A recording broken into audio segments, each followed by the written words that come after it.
ప్రియమైన దేవుని పిల్లలారా, ప్రపంచ భవిష్యత్తు అనే ఈ అంశం ప్రపంచ మేధావి వర్గానికి తెలియనిది. ప్రపంచ రాజ్యాది నేతలకు తెలియనిది. లోక జ్ఞానాన్ని అభ్యసించు లోకాధికారులకు తెలియనిది.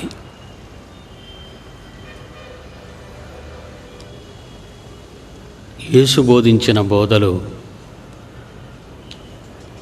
ప్రకృతిని జనింప చేసినవే కాకుండా ప్రకృతిలోని మనిషిని జన్మింప చేసినవి, నడిపించినవి, జీవింపజేసినవి.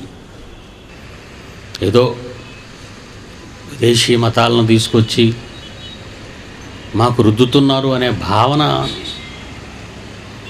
చాలామంది క్రైస్తవుల బోధనలో ప్రస్ఫుటంగా కనిపిస్తుంటాయి. మా యేసుని నమ్మండి, మా యేసుని నమ్మండి అన్న మాటే తప్ప ఎందుకు నమ్మాలో అన్న వాస్తవాలని చెప్పలేని స్థితి ఈరోజు క్రైస్తవుల మధ్య నెలకొంది. మహనీయుడు, మహానుభావుడు యేసుక్రీస్తు మీకు తెలుసు. ఈ ప్రపంచంలో అనేక అవార్డులు ఉన్నాయి. ఒక కబీర్ పురస్కార్ అవార్డు ఉంటుంది, ఆస్కార్ అవార్డు పురస్కారం ఒకటి ఉంటుంది, పద్మశ్రీ, పద్మభూషణ్, అర్జున్, భారతరత్న, ఇలా ఎన్నో అవార్డులు దేశాలలో స్వదేశంలో కూడా ఉన్నాయి. ఒక నోబెల్ బహుమతి. ఈ అవార్డులన్నీ కూడా అర్హత కలిగినటువంటి వాళ్లకు ప్రపంచం ప్రదానం చేస్తుందన్న వాస్తవమే తెలుసు. కానీ ఏ ఒక్కరూ తీసుకోలేనిది, ఒక్కరే తీసుకున్నది ఒకే అవార్డు ప్రపంచంలో ఉంది. అది ఒక యేసుకు మాత్రమే దక్కింది, శకపురుషుడు. ఈ అవార్డు భవిష్యత్తులో ఇంకెవరికి రాదు. ఎవరు క్రీస్తుకు ముందటి కాలంలో ఉన్న ఎందరో మహానుభావుల జీవితాలను చదివిన ఈ ప్రపంచం వారికి కూడా ఇవ్వలేదు. కనుక యేసుక్రీస్తునంత ఈజీగా తీసేయటానికి, ఆయన గురించి చెప్పుకోవడానికి ప్రపంచ దేశాల్లో సరైనటువంటి ప్రజలకు అవగాహన లేకపోవటం, పుస్తకాలలో ఆయన గురించిన వాస్తవికతను సంతరించుకోలేకపోయాయని చెప్పచ్చు. ఎందరో శాస్త్రవేత్తలు పుట్టారు ప్రపంచ పాశ్చాత్య లేదా యూరోపియన్ కంట్రీస్లో, వెస్టర్న్ అండ్ యూరోపియన్ కంట్రీస్లో ఎందరో శాస్త్రవేత్తలు పుట్టారు. సోకాల్డ్ వాళ్ళంతా తెలివి తక్కువ వాళ్ళు, ఏమీ తెలియని వాళ్ళు అనుకుంటే పొరపాటు. ఎందుకంటే వాళ్ళంతా ఎక్కువ పర్సంటేజ్, వాళ్ళల్లో ఎక్కువ భాగం క్రైస్తవులన్న నిజాన్ని ప్రపంచం మొదటగా గుర్తించాలి. వాళ్ళంతా క్రైస్తవులేనండి. జీవ పరిణామ సిద్ధాంతాన్ని ప్రతిపాదించిన చార్లెస్ డార్విన్ ఒక క్రైస్తవ కుటుంబానికి చెందినవాడు, ఒక క్రైస్తవ కుటుంబంలో పుట్టినవాడు. ఐజక్ న్యూటన్, ఆ పేరులోనే ఉంది, ఒక క్రైస్తవ కుటుంబానికి చెందినవాడు. కార్ల్ మార్క్స్ ఒక క్రైస్తవ కుటుంబానికి చెందినవాడు. ఇలా మనం లిస్టు చెప్పుకుంటూ పోతే ఎందరో శాస్త్రవేత్తలు వాళ్ళ ప్రతిపాదించినటువంటి సిద్ధాంతాలు, సైన్స్ పరిశోధనలు ఈరోజు మన దేశంలో కూడా దిగుమతి చేయబడ్డాయి. దిగుమతే మన దేశంలో కాశ్మీర్ నుంచి కన్యాకుమారి వరకు ఎన్నో విశ్వవిద్యాలయాలు ఉన్నాయి. ఎందరో పట్టభద్రులయ్యారు. ఆ విశ్వవిద్యాలయాల్లో వాళ్ళు నేర్చుకున్నవి వెళ్ళవే. మన శాస్త్రవేత్తలు ఎక్కడో అక్కడక్కడ కనిపిస్తున్నారంతే. కానీ పెద్ద పెద్ద మిలియనం మహనీయులు అని చెప్పుకునేటటువంటి వీళ్ళల్లో ఎక్కువ మంది క్రైస్తవ కుటుంబాలకు చెందినవారు. ప్రియులారా, ఒక విషయం మీకు చెప్తాను ఈ మీటింగ్లో. వీళ్ళంతా వాళ్ళకు పుట్టిన వాళ్ళ తెలివితేటలు ఉపయోగించి సిద్ధాంతాలు ప్రతిపాదించారని ఒకవేళ మీలో చదువుకున్న వాళ్ళు ఎవరైనా అనుకుంటే అది తప్పు అని రాత్రి మీరు మార్క్ చేయాలి. తప్పండి. రేపు టీవీ 9లో మాట్లాడబోతున్నాను. జూలై నుంచి ప్రపంచ ఒక్కొక్క శాస్త్రవేత్తను కడగబోతున్నాను. మీరు వినాలి. ఎక్కడో కర్నూలులో అండి, సరిగా వృద్ధి చెందని ప్రాంతంలో మీరేం చెప్పారు అని మీరు అనుకోకుండా ప్రపంచవ్యాప్తంగా సుమారు 2 కోట్ల మంది వినగలిగిన టీవీ 9 ప్రోగ్రాంలో భాష ఎదిగిన ప్రతి ఒక్కరికి సవాలుతో ఈ జ్ఞానాన్ని ప్రకటించబోతున్నాను. శాస్త్రవేత్తలందరినీ కూడా. ఒకవేళ ఈ శాస్త్రాలను బలపరిచే ఏ ఒక్కరైనా ప్రపంచంలో ఒకవేళ ఉంటే మీరు మేలు పంపండి. వాళ్ళందరికీ సవాలు చేయండి. వాళ్ళనే యేసు ఎంత గొప్పవాడో నిరూపించి చూపిస్తాను. క్రైస్తవ్యం ఈరోజు వరకు ఏమి నేర్చుకుందంటే ఏదో 4 గోడల మధ్యకి వెళ్ళి ఒక భజన పాట పాడేసి ఒక భజన గీతం ఆలపించి అయ్యగారు 4 మాటలు విని నీకు కలిగిన ఒక చిన్న కానుక అందులో పడేసి దీవిని తీసుకోవడం వెళ్ళిపోవటమే ఈ ప్రపంచ క్రైస్తవ్యానికి అలవాటైంది. వద్దండి. ప్రపంచ వ్యవస్థను బాగు చేసే లేక తీర్చిదిద్దే మహాజ్ఞానం యేసే చెప్పాడండి. ఆ యేసు మాటలే కాపీ చేశారండి వీళ్ళంతా. ఒక ఎగ్జాంపుల్ చెప్తానండి, మీరు ఏమనుకోపోతే. ఐఎమ్ ఇండియన్, ఇండియా దేశంలో పుట్టాను, ఒక భారతీయుడిని. యేసు మాటలు చిన్నప్పటి నుంచి నేను చదువుకున్నాను. నాకంటే పెద్ద ఆయన, ఈ దేశానికి స్వతంత్రం తెచ్చిన మహనీయుడు, మహాత్ముడు గాంధీ. ఆయన దేశంలో ఒక మాట పలికాడు. ఏంటంటే, నీ కుడి చెంప మీద ఎవరైనా కొడితే ఎడమ చెంప కూడా తిప్పమన్నాడు. తన్ను కాల్చిన గాడ్సేని చూసి అతన్ని చంపొద్దని చెప్పాడు. బాగా వింటున్నారుగా మీరు? మన గాంధీ గురించి మీకు బాగా తెలుసు. ప్రియులారా, భారతీయులుగా మనం అంతా ఆయన హర్షించాం, ఆయన అప్రిషియేట్ చేసాం, సంతోషించాం. చాలా మంచి మాట చెప్పారు ఆయన అని భారతీయులందరూ అనుకున్నారు. కానీ నేను అలా అనుకోలేదండి. నేనేమనుకున్నానో చెబుతాను. గాంధీ పుట్టింది 18-19 శతాబ్దాల మధ్యకాలం. ఇతనికి ముందు 1800 సంవత్సరాల కాలంలో ఇతనికి ముందు ఒక ఆయన పుట్టాడు. ఆయన ఎవరో కాదు, యేసుక్రీస్తు. అదే శకపురుషుడు. ఆయన మాట్లాడుతూ మత్తయి సువార్త 5వ అధ్యాయంలో 39వ వచనం చూస్తే మీ బైబిల్లో, మత్తయి సువార్త 5వ అధ్యాయం 39వ వచనం, నేను మీతో చెప్పున్నదేమనగా దుష్టుని ఎదిరించకండి, నిన్ను కుడి చెంప మీద ఎవరైనా కొడితే మీ ఎడమ చెంప కూడా తిప్పండి అన్నాడు. 1800 సంవత్సరాలకు పూర్వం గాంధీ మహనీయుడు చెప్పకముందు, మహాత్మా గాంధీ ఈ మాట చెప్పకముందు 1800 సంవత్సరాల క్రితమే బైబిల్లో రాయబడిన సంగతిని మీరు చూస్తున్నారు.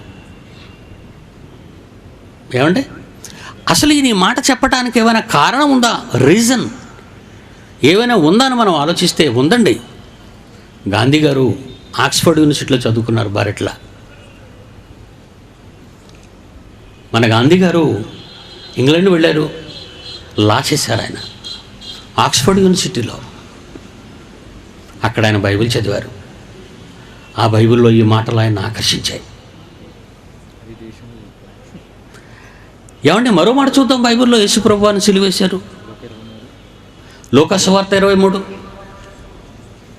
లోకాసువార్త 23 34 వచనం చూడండి.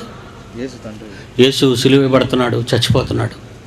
ముళ్ళ కిరీటం పెట్టారు, కొరడా దెబ్బలు కొట్టారు, కాళ్ళు చేతులకు మేకులు వేశారు, రక్తం ధారలుగా కారిపోతుంది, చివరి రక్తం బొట్టు వచ్చేస్తుంది, తర్వాత నీళ్లు కూడా వచ్చాయి. ఆయన చనిపోతే ఒక మాట అన్నాడండి, తండ్రి వీరేం చేస్తున్నారు, వీరు ఎరుగురు కనుక వీరిని క్షమించయ్యా ప్లీజ్ అన్నాడు యేసుక్రీస్తు. నన్ను చంపుతున్న వాళ్ళని ఏం చేయొద్దు, క్షమించు అని ఆయన అన్న మాట మరలా 1800 సంవత్సరాల తరువాత గాంధీ నోట మనం విన్నాం. అర్థమవుతుందా మీకు? 1800 సంవత్సరాల క్రితమే, గాంధీ పుట్టక ముందు 1800 సంవత్సరాల క్రితమే ఈ మాట బైబిల్లో యేసు చెప్పిన మాట. 2 మాటల్లోనూ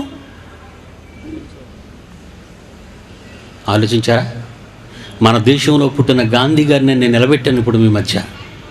ప్రపంచంలో పుట్టిన ఏ శాస్త్రవేత్తనైనా నిలబెడతాను టీవీ 9లో. అది వాళ్ళ జ్ఞానం కాదండి, అది వాళ్ళ జ్ఞానం కాదది. కాపీ చేశారు, కాపీ. ఎక్కడి నుంచి కాపీ చేశారు అనుకుంటున్నారా ఈ శాస్త్రవేత్తలంతా? బైబిల్ నుండండి. బైబిల్లో అంత మహాజ్ఞానం ఉందండి. ఇంతవరకు నిరూపించే మగాడు పుడితే కదా. ఇంతవరకు ఈ బైబిల్లో ఉన్నది మహాజ్ఞానం అని నిరూపించే మీస ఉన్న మగాడు పుట్టలేదండి. అందుకే బైబిల్ మరుగున పడిందండి. ఆయన మాటలు మరుగున పడ్డాయి. యేసు పలికిన మాటలు మహావాస్తవాలని ఏ శాస్త్రవేత్త నేను బైబిల్లో చూసి రాశాను అన్నాడండి? Sir Isaac Newton. ఒక ఎగ్జాంపుల్ ఇప్పుడు ఈరోజు మిమ్మల్ని ఆనందపరచడానికి చెప్తానండి.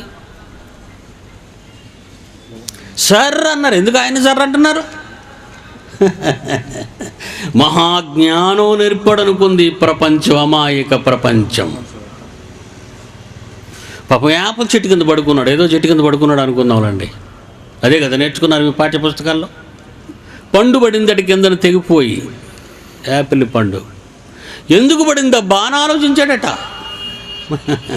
భూమికి ఆకర్షణ శక్తి ఉన్నది, ద పవర్ ఆఫ్ గ్రావిటీ అన్నాడు.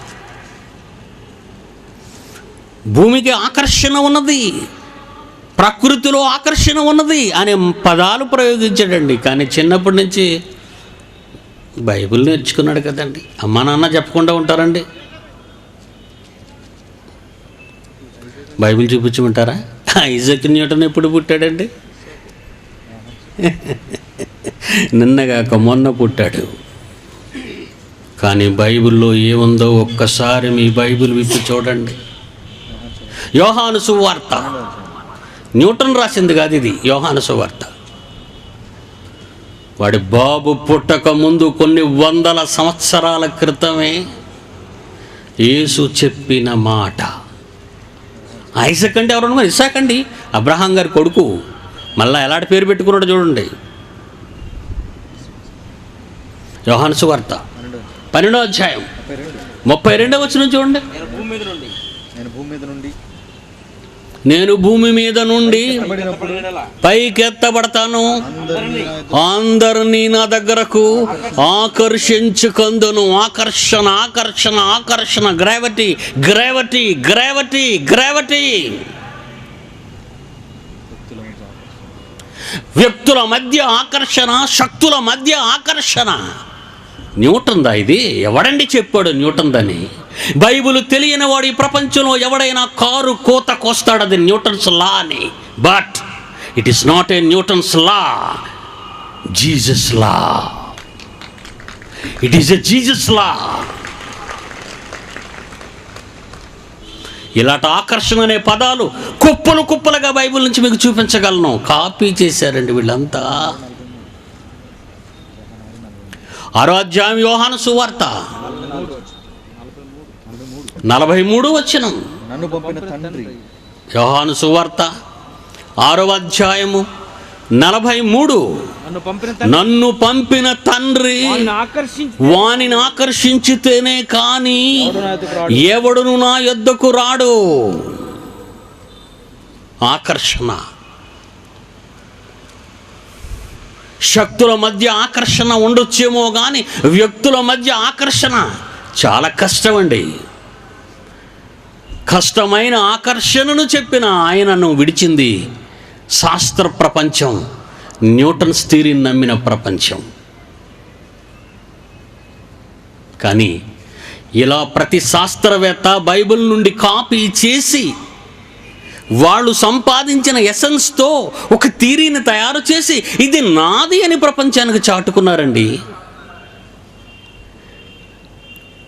ఒక కార్ల్ మార్క్స్ సిద్ధాంతాన్ని, ఒక న్యూటన్ సిద్ధాంతాన్ని, ఒక కొపర్నికస్ సిద్ధాంతాన్ని, ఒక గెలీలియో సిద్ధాంతాన్ని, ఒక ఐన్స్టీన్ సిద్ధాంతాన్ని, ప్రపంచంలో ఉన్న ఈ సిద్ధాంతాలన్నీ బైబిల్ నుండి పుట్టినవని, బైబిల్ నుండి వచ్చినవన్న సంగతి వాళ్ళు ప్రపంచానికి చెప్పకపోవటమే వాళ్ళు చేసిన తప్పు. వాళ్ళే చెప్పుంటే దేవుడంటే ఏంటో ఈ సమాజానికి తెలుసుండేదండి. దేవుడంటే భయం ఉండేదండి వీళ్ళకి. అవసరాలకు కూడా దేవుణ్ణి నమ్ముకొని, అవసరాలకు కూడా దేవుణ్ణి వాడుకునే దుస్థితికి ఈరోజు ఈ సమాజం రాదండి. వాడు చేసే ఘోరాలు నేరాలకు దేవుడికి కొన్ని లక్షలు ఇచ్చి తప్పించుకుందాం అనుకుంటున్నాడండి మనిషి. ఈరోజు దేవుడు ఏమైనా లంచకుండా? ఈరోజు మనం సంఘాలను చూడండి, సమాజాన్ని చూడండి, దేవునికి ఎన్నో వేలు లక్షల కోట్ల రూపాయలను ఊరకే ఇస్తున్నారని మీరు అనుకుంటున్నారా? కాదండి. అవసరాలు తీర్చేవాడు, ఆపదల నుండి తప్పించేవాడు అని దేవుణ్ణి ఒక లంచగొండిగా ఆలోచించాడండి. ఎంత ఇచ్చేస్తే అతను సైలెంట్ అయిపోయి నన్ను కాపాడేస్తాడు అని. అంటే ఎంత చీప్ అయిపోయాడు మానవ హృదయాల్లో దేవుడు. దేవుని భయం లేక కదండి. బైబిల్ని కాపీ చేసిన శాస్త్రవేత్తలు చెప్పిన సిద్ధాంతాలను ఈ దేశం ఇంపోర్ట్ చేసుకొని విశ్వవిద్యాలయాల్లో పాఠాలుగా బోధిస్తుంటే, వాళ్ళు బోధించిన పాఠాలకు సూత్రధారులైన శాస్త్రవేత్తలను ఈ సమాజం నమ్మిందే కానీ వాళ్ళు కాపీ చేసిన మహాజ్ఞానం యేసు మాటలని ఎప్పుడండి ప్రపంచం తెలుసుకుంటుంది? విదేశీ మతం అంటున్నారు, విదేశీ మాటలు అంటున్నారండి. విదేశీ చొక్కాలు తెచ్చుకుంటున్నావు, విదేశీ నాగరికత నేర్చుకుంటున్నావు, విదేశీ బట్టలు కట్టుకుంటున్నావు. భారతదేశ సాంప్రదాయ నాగరికతలను మంట గలుపుతున్న ఈరోజు ఈ భారతీయులు కదా. ఎందుకండి పబ్బలు అర్ధరాత్రి వరకు జీన్ ప్యాంట్లు వేసుకొని ఆడపిల్లలు రోడ్ల మీద తిరగాల అండి? అన్కల్చర్డ్. విదేశీ జ్ఞానం కోసం, విదేశీ కల్చర్ కోసం అరులు చేసి ఈరోజు ఈ మంచి సాంప్రదాయం ఉన్న ఈ దేశం కూడా కలుషితమైపోతుందండి. యేసు నెరిగిన వారికే జ్ఞానం లేదు ఆ దేశాలలో ఉన్న వాళ్ళకి, తెలుగు తక్కువ దద్దమ్మలు. ఈ దేశంలో ఉన్న భారతీయులను కూడా చెరుస్తున్నారండి వాళ్ళు వచ్చి. సాంప్రదాయ సిద్ధాంతాలతో ఎంతో మంచి నాగరికతను సంతరించుకున్న దేశం అండి మనది. అలాంటి దేశంలో చీడపురుగులు పుట్టి యేసు మాటల్లో ఇంపోర్ట్ అనుకుంటున్నారు వాళ్ళండి.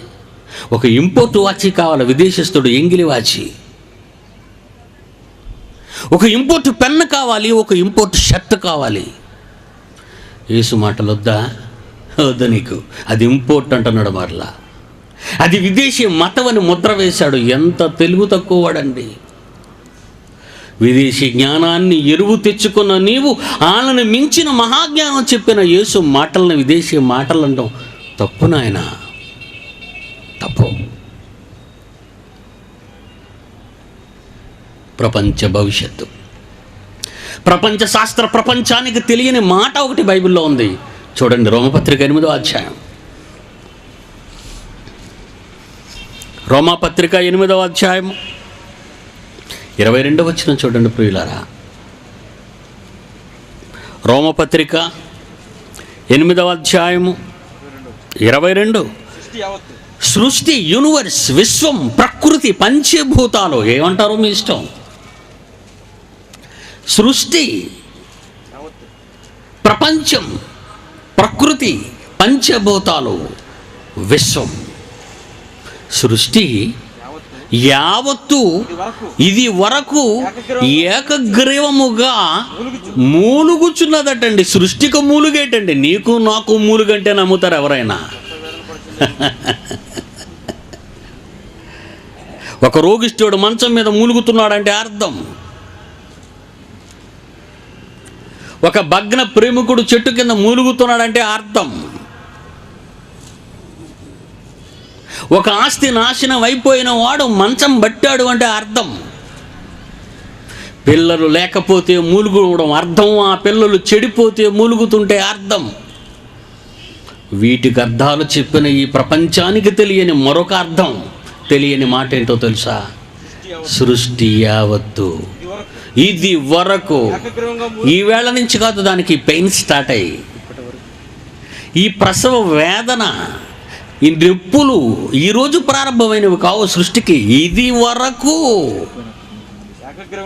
ఏకగ్రీవంగా మూలుగుచ్చు ప్రసవ వేదన పడుచున్నదని ఎరుగుదుము. ఎవరో క్రైస్తవులు, మిగిలిన వాళ్ళకి తెలియదుగా.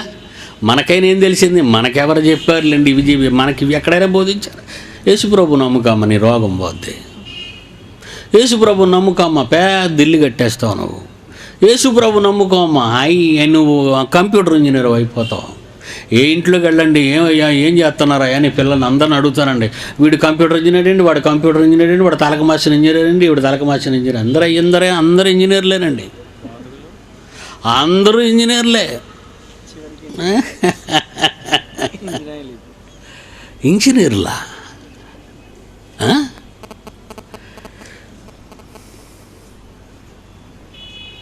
ఇది వరకు ఏకగ్రీవముగా మూలుగుచున్నది ఎందుకు? అందరూ డాక్టర్లు అయ్యారు, అందరూ ఇంజనీర్లు అయ్యారు, అందరూ రాజకీయ నాయకులు అయ్యారు, అందరూ మంత్రులు అయ్యారు, అందరూ దేశోద్ధారకులు, సమాజోద్ధారకులు. కానీ సమాజం చెడిపోతుంది. మావాడండి ఒకడు అమెరికాలో ఉన్నాడండి, మావాడు ఒకడు ఆస్ట్రేలియాలో ఉన్నాడండి, అమ్మాయి ఏమో గ్రీన్లాండ్లో ఉన్నాడంటాడు. మా కుటుంబం అంతా నరకానికి పోతామండి. ఏమండి? సృష్టి ఎందుకు మూలుగుతుందో సమాజానికి అర్థమైందా? దాని మూలుగు ఎలా ఉంటుందో తెలుసా? నీ మూలుగు వింటేనే మాకు నిద్ర పట్టదు పక్కన పడుకుంటే. ఇంట్లో ఉన్న ఒకరు మూలుగితేనే ఎందుకే బాబు అలా మూలుగుతున్నావు మాకు నిద్ర పట్టకుండా అని బాధపడతామే. సృష్టి మూలుగుతుందన్న సంగతి ప్రపంచంలో ఎవ్వరికి తెలుసు? ఎవరికండి తెలుసు? సృష్టి మూలుగుతుందట. ఇది వరకటి నుంచి ఏకగ్రీవంగా, మనందులో స్టాప్ లేదు, నాన్ స్టాప్గా మూలుగుతుందటండి. సృష్టికి ఏమొచ్చింది? పోయే కాలం. ఎవరి వలన? మన వలనే. ఎందుకంటే ఒకడు ఇంజనీరు, ఒకడు డాక్టరు, ఒకడు మంత్రి, ఒకడు నక్సలైటు, ఒకడు ఉగ్రవాది. ఎవరు బాగుపడుతున్నారు ఈ సమాజంలో చెప్పండి? క్రైస్తవ కుటుంబంలో ఒక సంఘ కాపరిని అడిగితే, ఏంటయ్యా నీ పిల్లల సంగతి ఏంటంటే, దేవుడు మా పిల్లలందరినీ దీవించేసాడండి. ఎలాగా? ఒకడు ఇంజనీరు, ఒకడు డాక్టరు, ఒకడు ఐఏఎస్, ఒకడు ఐపీఎస్. అవునండి. పాస్టర్ ఏమంటాడు? దేవుడు మీ కుటుంబాన్ని ఎత్తి పట్టుకున్నాడమ్మా అంటాడు. ఎక్కడికి? ఎత్తేయటానికి. దేవుని యొక్క మహాజ్ఞాన గ్రంథం బైబిల్లో మహావిజ్ఞానపు సంగతులు వ్రాయబడితే వాటిని నేర్చుకోలేని నీవు నేర్పించని నీ పిల్లలకు నిన్నెందుకు భరించాలి ప్రకృతి? ఎవరి కోసం ఈ గాలి, ఎవరి కోసం ఈ నింగి, ఎవరి కోసం ఈ నీళ్లు, పంచభూతాలు ఎవరి కోసం? నీ కోసమే కదా బిడ్డ. వీటన్నిటినీ జీవితాంతం అనుభవిస్తూ నేల సారాన్ని, ప్రకృతి సారాన్ని తింటున్న నీవు ఎవరి కోసం బ్రతుకుతున్నావు? ఇదేనా నీ చరిత్ర? ఇదేనా నీ చరిత్ర? 3 ఏండ్ల నుండి అంజూరపు చెట్టును పండ్లు వెతుకుచున్నానయ్యా.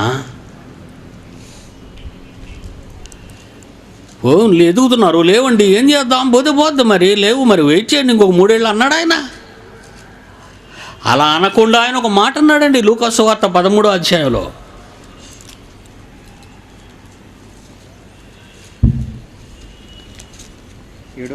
ఏడవచనం, ఇదిగో 3 ఏండ్ల నుండి ఈ అంజూరపు చెట్టున పండ్ల వెదకుచున్నాను, కానేమి దొరకలేదు. దీన్ని నరికే. ఎందుకు నరికేయమంటున్నానంటే, అది ఉన్న స్థలంలో వేళ్ళు కిందకు తన్నుకొని వెళ్ళి నేల సారాన్నంతా దిగమింగుతుంది. దీని వలన ఈ భూమి ఎలా వ్యర్థమైపోవలే బిడ్డా. ఎందుకు సారాన్ని లాగుతుంది? నేల సారాన్ని తింటుంది. గాలి సారాన్ని, నింగి సారాన్ని, నేల సారాన్ని, అగ్ని సారాన్ని నువ్వెందుకు తీసుకుంటున్నావు? ప్రకృతి సారాన్ని అనుభవిస్తున్న నీవు ఎవరి కొరకు బ్రతుకుతున్నావు? సృష్టి మిగులు ఆశ. దేవుని కుమారులు కావాలని సృష్టి 1000 కళ్ళతో ఎదురు చూస్తుంటే కనబడేది దేవుని పిల్లలు కాదండి, దాని సారాన్ని అనుభవిస్తూ దోచుకు తింటున్న దోపిడి దొంగలు. చూడండి రోమపత్రిక 8వ అధ్యాయం 19వ వచనం. రోమపత్రిక 8వ అధ్యాయం 19వ వచనం. దేవుని కుమారుల ప్రత్యక్షత కొరకు సృష్టి ప్రకృతి మిగులు ఆశతో తేరు చూస్తే భవిష్యత్తులో ఏం కనబడుతుందంటే దానికి ఒక్కడు కనిపించటం లేదు. అందరూ మినిస్టర్లే, అందరూ డాక్టర్లే, అందరూ ఐఏఎస్లే, అందరూ ఐపీఎస్లే, అందరూ ఎమ్మెల్యేలే, అందరూ ఎంపీలే, అందరూ క్యాబినెట్ మినిస్టర్లే. ఎవరున్నారు ఈ ప్రపంచాన్ని బాగు చేసేది?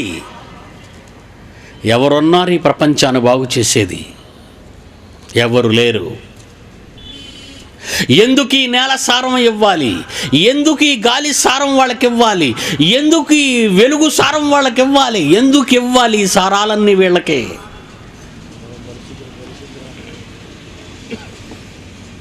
తండ్రి, మా సారమంతా వీళ్ళు తినేస్తున్నారు దేవా. నీ పిల్లలు కాకుండా, నీ పిల్లలుగా బ్రతకకుండా వీళ్ళంతా, ఈ 1 కోట్ల మంది మనుష్యులు మా సారాన్ని దోచుకు తింటున్నారయ్యా. సృష్టి ఇది వరకు ఏకగ్రీవంగా మూలుగుచున్నది, ప్రసవ వేదన పడుచున్నది. ఇదండి ప్రపంచపు దుస్థితి, ప్రకృతి దుస్థితి. 3వ అధ్యాయం 2వ పేతురు. మీకు తెలిసిన మాట 2 పేతురు 3వ అధ్యాయం 7వ వచనం. అయితే ఇప్పుడున్న మీరు చూస్తున్న ఈ ఆకాశం, ఈ మీరు అనుభవిస్తున్న ఈ నేల, భక్తి లేని వారికి ప్రతిదండన చేయబోతున్నాను, నేను నాశనము చేయబోతున్నాను. అంతవరకు ఈ రోజు అనుభవిస్తున్న ఈ ప్రకృతి అగ్ని కొరకు నిలువ చేయబడినది. జడ్జిమెంట్ డెడ్ లైన్ గీశాడండి ప్రకృతికి. ప్రపంచ భవిష్యత్తు ఆయన రాసిన జడ్జిమెంటు, ఆయన రాసిన మరణ శాసనం, దేవుడు రాసిన ముగింపు, ప్రకృతికి రాసిన ముగింపు. అగ్ని కొరకు మంటలమయం కాబోతుంది ప్రకృతి. ఎందుకంటారు? ఎందుక ఏల నీ వలన ఈ నేల వ్యర్థమైపోవలే. నేను పిల్లల్ని కన్నాను నా కోసం, నేను పిల్లల్ని కన్నాను నా ఇష్టాన్ని నెరవేర్చటం కోసం. కానీ వాడు బ్రతుకుతున్నది ఎవరి కోసం? చదువు కోసమా? ప్రియురాలి కోసమా? తల్లిదండ్రుల కోసమా? తమ్ముళ్ళ కోసమా? చెల్లెళ్ళ కోసమా? ఎవరు నా తల్లి, ఎవరు నా సోదరి, ఎవరు నా సోదరి మణి అన్న యేసు మాట గుర్తు రాలేదా? ఎవరు నా తల్లి, ఎవరు నా చెల్లి? నా తండ్రి ఇష్టాన్ని నెరవేర్చుటకు ఇదిగో నా చుట్టూ కూర్చున్న వీరే నా తల్లి, నా సోదరులు అన్నాడు ఆయన. నీవు భూమి మీద పుట్టినందుకు నీ తల్లిదండ్రులను సుఖపెట్టడానికి కాదు బిడ్డ. నువ్వు భూమి మీద పుట్టినందుకు నీ అన్నదమ్ములను సుఖపెట్టడానికి కాదు బిడ్డ. నువ్వు సుఖపడడానికి కాదు బిడ్డ. జన్మనిచ్చి ప్రకృతినిచ్చి నీవు పుట్టక ముందు ప్రకృతిలో నీకు అవసరమైంది పెట్టాడే కన్న తండ్రి నీ దేవుడు. అతని ఇష్టాన్ని నెరవేర్చావా? నీ చరిత్ర నీకు తెలుసా? నీ పుట్టుక చరిత్ర నీకు తెలుసు. నీ బ్రతుకు చరిత్ర నీకు తెలుసు. యేసన్న మాట ఈ రాత్రి జ్ఞాపకం చేసుకుందాం. యోహాను సువార్త 17. యోహాను సువార్త 17వ అధ్యాయము 4 వచనాలు చూడండి.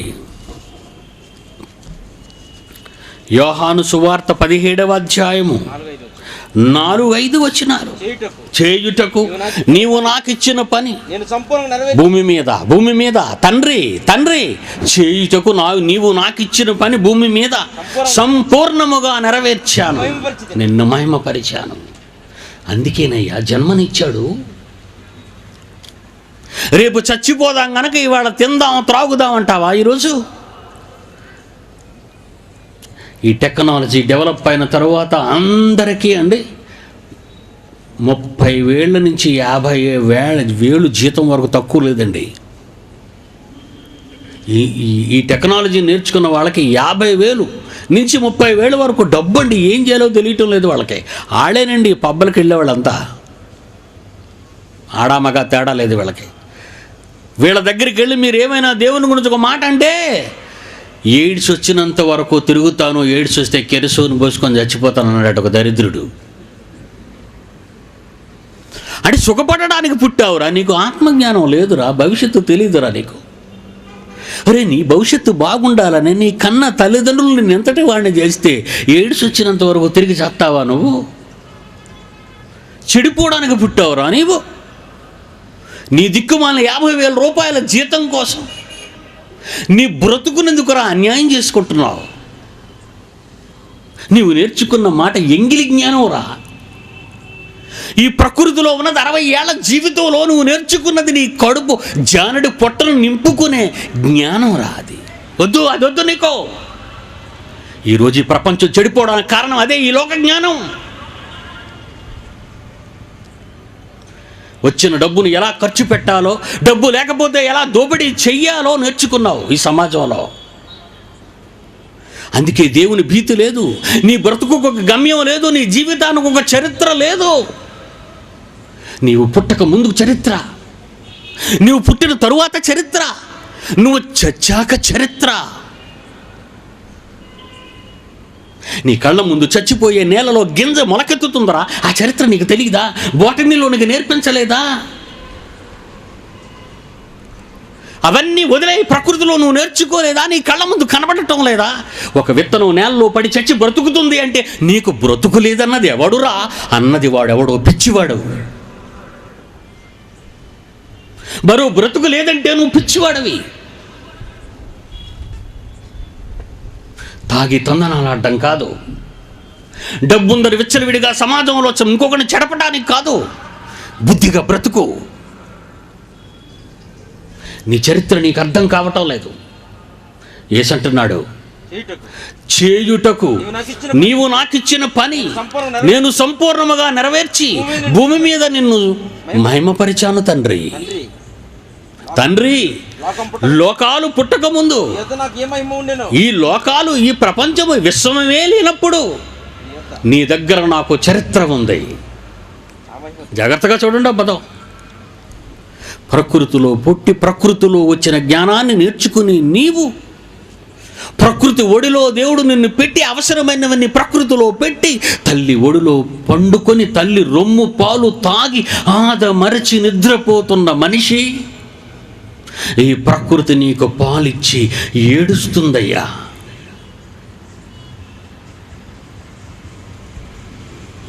ఈ ప్రకృతి ఒడిలో కూర్చున్న నీవు లోకం పుట్టక ముందే దేవుని యొద్ద నీకున్న మహిమను జ్ఞాపకం చేసుకో. ప్రకృతిలో పుట్టిన తరువాత ఉన్నదే ఈ చిన్న మానవ జీవిత కాలమే బ్రతుకు అనుకుంటే నీకు పిచ్చి పట్టింది. నీ చరిత్ర నీకు అర్థం కావటం లేదు.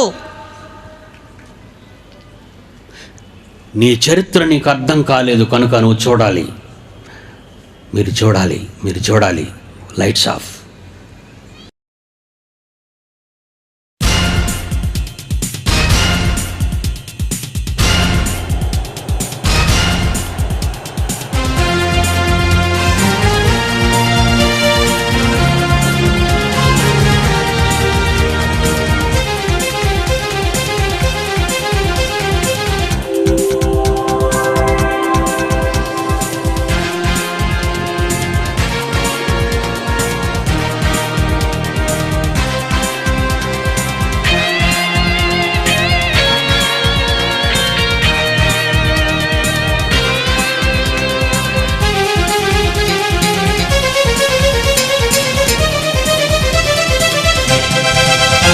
ప్రతి మనిషికి చరిత్ర ఉంది, బైబిలే దాన్ని తెలుపుతుంది.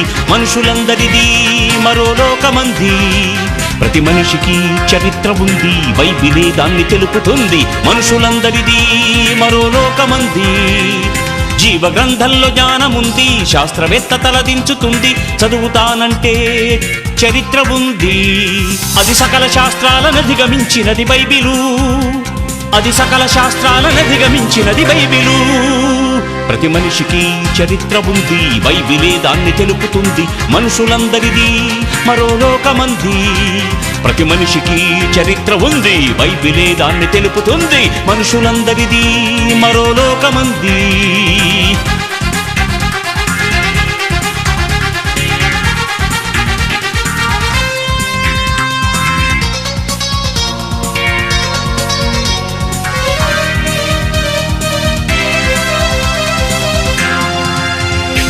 జీవశాస్త్రమే ఎరుగని జీవిత చరిత్ర, జీవ గ్రంథమే చెప్పిన మనిషి చరిత్ర.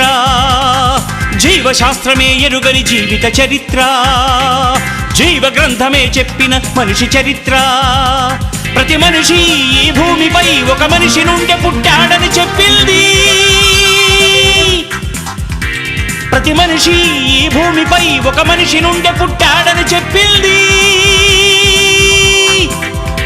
నరుడు మృగము నుండి రాలేదని, మృగము రక్తమెక్కించలేరని. నరుడు మృగము నుండి రాలేదని, మృగము రక్తమెక్కించలేరని జీవశాస్త్రాన్ని సవాలు చేసి నిలదీస్తుంది జీవ గ్రంథమే. అది సకల శాస్త్రాలను అధిగమించినది బైబిలు. అది సకల శాస్త్రాలను అధిగమించినది బైబిలు. అది సకల శాస్త్రాలను అధిగమించినది బైబిలు. అది సకల శాస్త్రాలను అధిగమించినది బైబిలు. ప్రతి మనిషికి చరిత్ర ఉంది, బైబిలే దాన్ని తెలుపుతుంది. మనుషులందరిది మరో లోకమంది.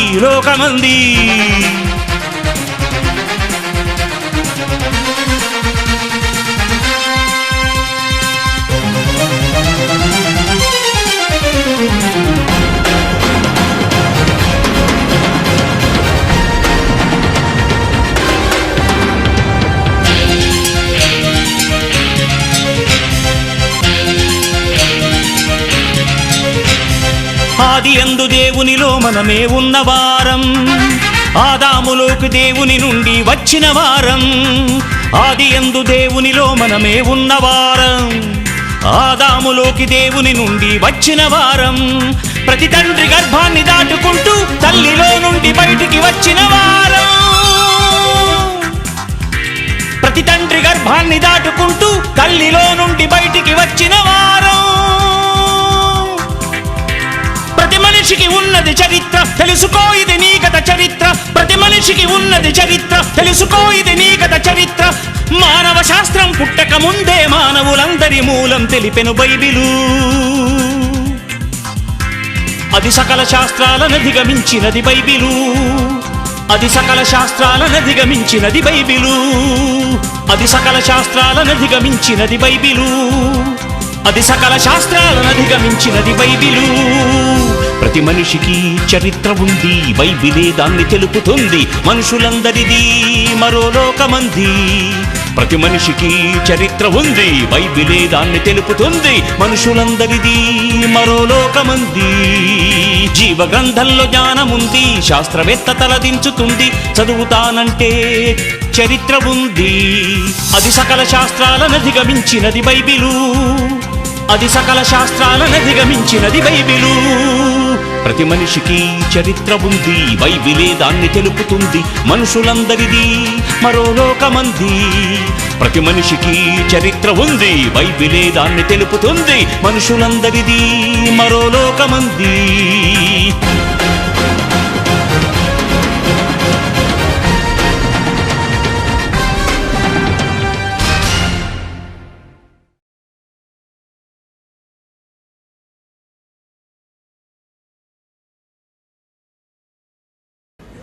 యోబు గ్రంథం 38వ అధ్యాయం. యోబు గ్రంథం 38వ అధ్యాయం 33వ వచనం. ఒక్కసారి ప్రపంచానికి దేవుడు ఏం చెబుతున్నాడో చూడండి. అక్కడ ఒకవేళ నువ్వు జ్ఞానివైతే, మహాజ్ఞానివైతే ఆలోచించి దీనికి జవాబు చెప్పాలి. ఈ శాస్త్ర ప్రపంచం ఆకాశ మండలపు కట్టడలను నీ వెరుగుదువా? కనిపిస్తున్న అనంతమైన ఆకాశం ఉంది పైన. అక్కడ ఎన్నో రూల్స్ అండ్ రెగ్యులేషన్స్ ఉన్నాయి.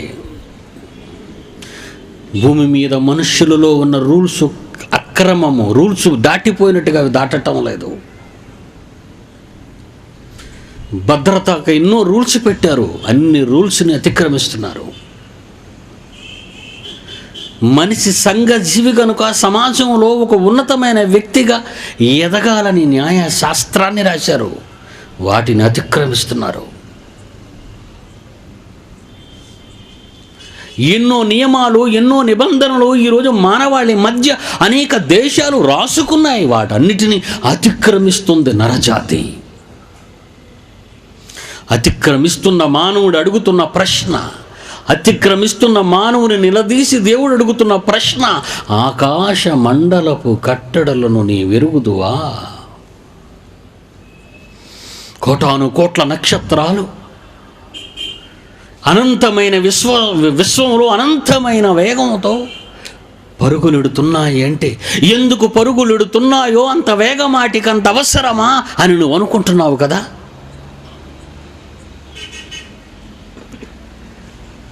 పాలపుంత నక్షత్ర మండలంలోని సూర్య కుటుంబంలో గ్రహాలు తిరుగుతున్నాయి అంటే ఎందుకు తిరుగుతున్నాయో అన్నది ఆ కట్టడ, ఆకాశపు కట్టడ అసలు నీకు తెలుసా? ఆకాశ మండలపు కట్టడలు నీ వెరుగుదవా అని ఒక మాట అడిగాడు. భూమి మీద నువ్వు ఉన్నావు గనుక, భూమి మీద నేనున్నాను గనుక మనిషిని దేవుడు అడుగుతున్న ప్రశ్న ఏంటో తెలుసా? దానికి ఆకాశములో ఉన్న కట్టడలు వాటికి, లేక ఆకాశములో ఉన్న వాటికి, ఆకాశమంతటికి, దానికి, భూమి మీద గల ప్రభుత్వం, గవర్నమెంట్, భూమి మీద గల ప్రభుత్వమును నీవు స్థాపించగలవా?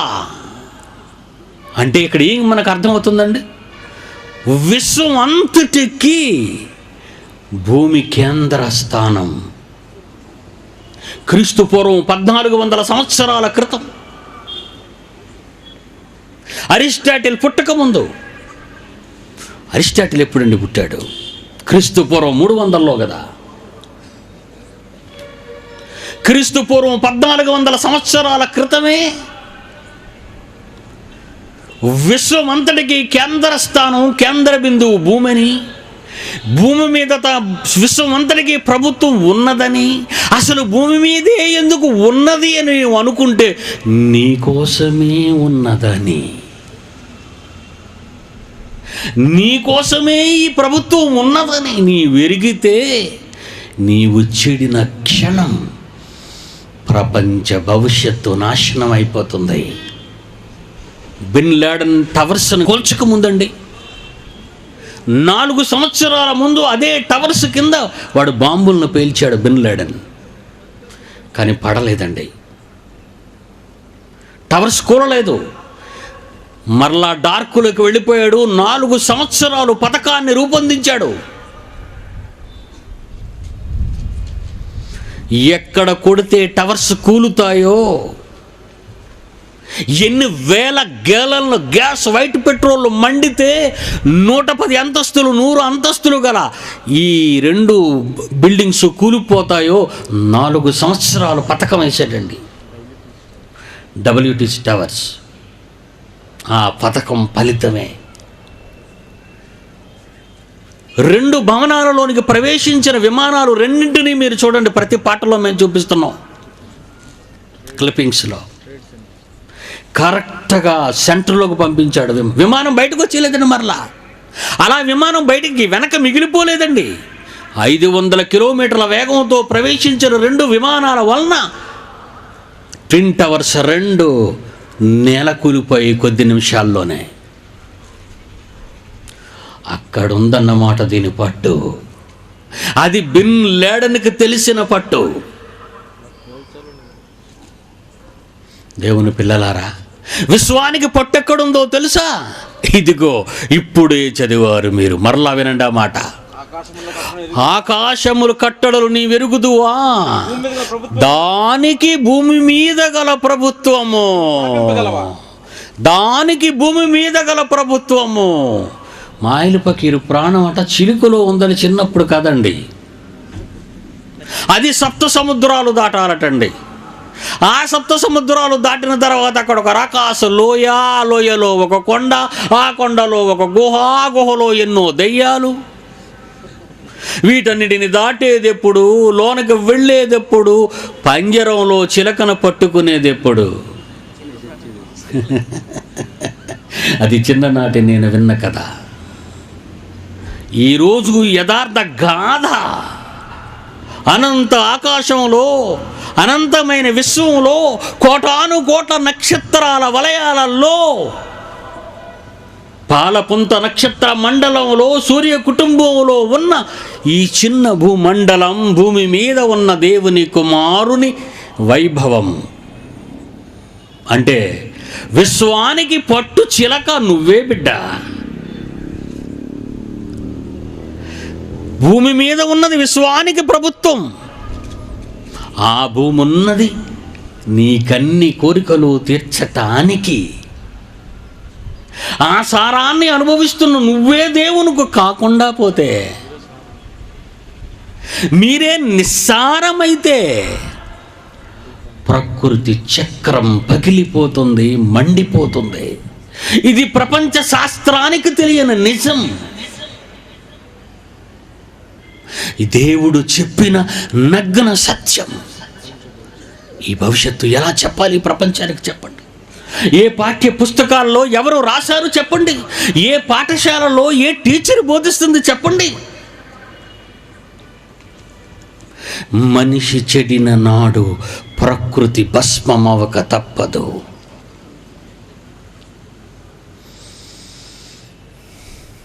ప్రార్థన చేసుకుందాం. కళ్ళు మూసుకోండి. ప్రేమ కలిగిన మా తండ్రి, విశ్వరహస్య కారణం మానవ జీవితం అన్న తొలి మాట ఈ రాత్రి చివరిలో మీ పిల్లల మదిలో పెట్టాను. భూమి మీద ప్రతి మనిషి కారణ జన్ముడుగా, చరిత్ర కలిగిన వానిగా, మీ కొరకే పుట్టిన వానిగా, మీ కొరకు రావలసిన వానిగా ఉండవలసిన ఈ ప్రకృతిలోని నరజాతి విధ్వంసక చర్యలతో ప్రకృతి వినాశనానికి నాంది పలుకుతుంది. ప్రపంచ శాస్త్రాలకు తెలియని ఈ నిజాన్ని, ప్రపంచ మానవాళి ఎరుగని ఈ మహా సత్యాన్ని మీ పిల్లలకు రంగరించి మదిలో వంపుతున్నాను. వ్యవస్థ మారాలి, సమాజం మారాలి, మానవ హృదయం మారాలి, దైవత్వం రావాలి. మీ పిల్లలను దీవించండి. యేసునామాన్ని ప్రార్థన అడుగుచున్నాము తండ్రి, ఆమేన్. మన తండ్రిన దేవుని ప్రేమ, కుమారుడైన యేసుక్రీస్తు వారి కృప, పరిశుద్ధాత్మ దేవుని యొక్క అన్యోన్య సహవాసం సదాకాలం మనందరికీ తోడై నడిపించును గాక. ఆమేన్.